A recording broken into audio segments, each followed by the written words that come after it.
Our next guest, I'm super excited about because he owns an incredible restaurant that I love. The vibes are beach, but they've just revamped the space to be enjoyed even on the chilliest Seattle winter day. Welcome in Julian Hagood, founder of Harry's Beach House. All the restaurants, really, right? Yeah. Harry's Good Times, as it were. Harry's Good Times, and it is a good times. So what is new with the business?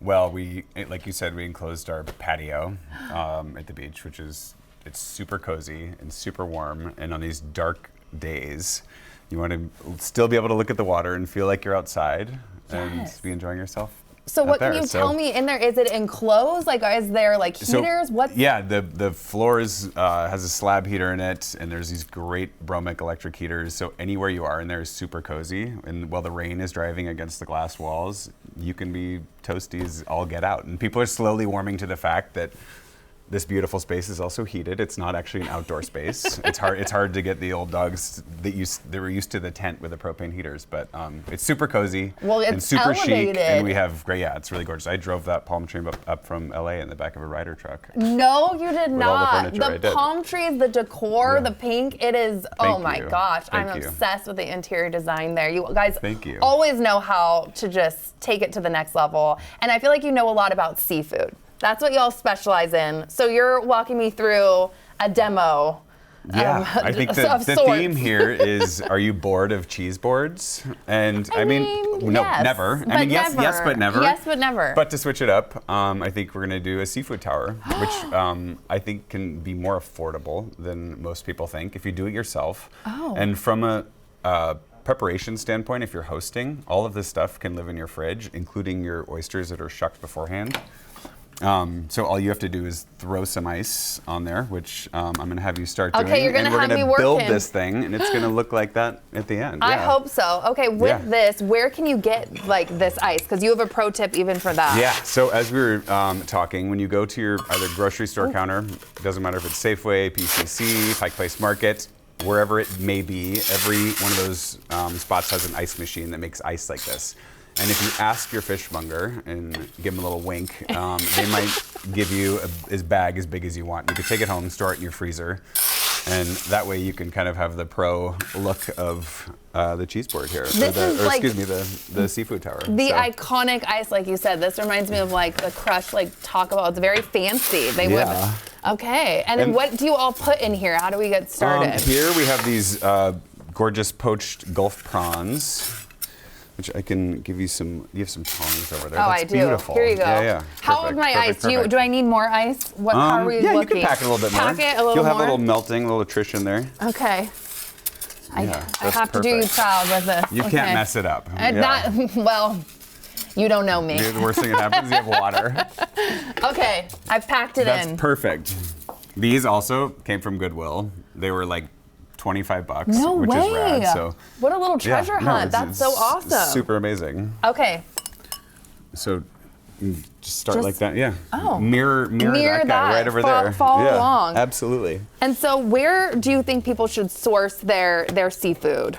I mean, I think some of the best seafood in Seattle is like Pike Place Market. You're going to pay a little bit of a premium to go down there, but it's, I think, worth the Seattle experience to go down there and do it. It's just fun. It just reminds you that we live in a place where people come from all around the world, and this is the industry to which that they're visiting. Oh my gosh. But if you're in a neighborhood in Seattle, PCC is fantastic. I think they do a really good job at their sustainable seafood. Yes. Okay, what sauce did I just put on here? I'm mirroring. A little cocktail sauce for your prawns there. Okay.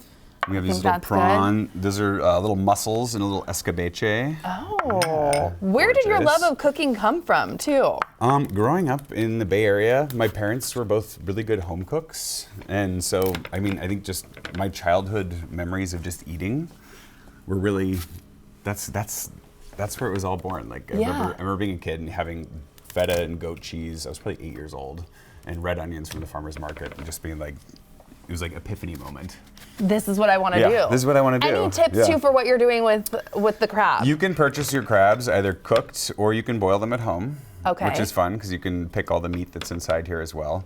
And then just fresh as fresh can be, rip the legs off and they go right on the ice there.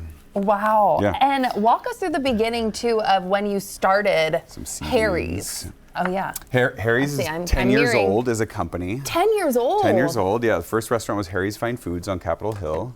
I built it because I needed a place to live and a place to cook. And I lived upstairs for the first 5 years. And it became just kind of a neighborhood favorite. But I wanted more, naturally, as one does. I wanted more. So my landlord said, "Hey, I have a Tully's, old Tully's coffee building. Throwback, to come look at it." So we went down to Alki and looked at the Tully's building, and that became Harry's Beach House. Gosh, and So, this I never knew too. unrecognizably so. Next door, you have a guest house that people can rent out. Yep. Is that where you used to Yep. live, or? No, that okay. belonged to a neighbor. And I always told her, I was like, if you're ever gonna move, we'd love to buy your house so we can like protect development in the neighborhood. And she retired and moved to Buffalo, New York, and sold it to us, and we've remodeled it into the guest house. So it's like we call it the luxuries of a hotel and the comforts of home. And anyone can like you can book go it on your our website. Yep, and book it there. It's not on Airbnb, but it's serviced like a hotel. So you can be like, oh, I'm gonna get ready. I need a martini and fries, and as long as the restaurant's operating, one of our lovely servers from Harry's will bring it right over to you. Yeah. This is a dream come true. It's really great. Do you have any tips too on shucking an oyster, because it always seems really intimidating, and you did all that really fast. It is, and some of the best thing that people are always like you just said. Like I'm gonna stab myself. You can shuck these beforehand, and I recommend getting like a pie tin or a half sheet tray. Okay. Lining it with like a little damp dish towel like that. So you don't have to, so when your guests show up, you're not like trying to talk and like, and then am I gonna chat? We all have to go to the hospital now. Exactly.